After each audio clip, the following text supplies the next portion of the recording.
আমার প্রাণপ্রিয় শিক্ষার্থী বৃন্দরা, আজকে আমরা হিসাব বিজ্ঞানের তৃতীয় অধ্যায় সম্পর্কে জানবো। এটা কিন্তু একটা গুরুত্বপূর্ণ অধ্যায়। দুতরফা দাখিলা পদ্ধতি, অধ্যায়ের নামটা হচ্ছে কি দুতরফা দাখিলা পদ্ধতি। দুতরফা দাখিলা পদ্ধতি হচ্ছে পূর্ণাঙ্গ বিজ্ঞানসম্মত এবং নির্ভরযোগ্য হিসাব পদ্ধতি। আমরা যে প্রতিষ্ঠানে যে হিসাবটা রাখি মূলত এই পদ্ধতিতে রেখে থাকি।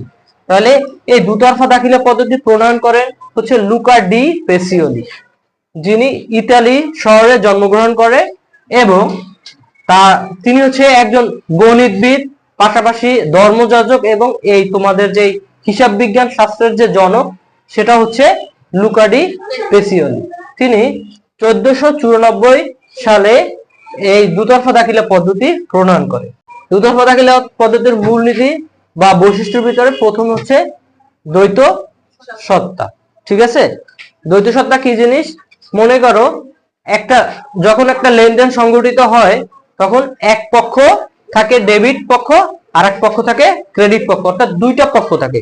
দ্বৈত সত্তা মানে হচ্ছে দুটি পক্ষ থাকে, এক পক্ষ সুবিধা গ্রহণ করে আর এক পক্ষ সুবিধা প্রদান করে। তাহলে সুবিধা গ্রহণকারী হিসাবে আমরা ডেবিট নামে চিনি এবং সুবিধা প্রদানকারীকে আমরা কি করি? ক্রেডিট করি। একটা উদাহরণের মাধ্যমে আমরা ক্লিয়ার করি। যেমন পণ্য ক্রয় 5,000 টাকা,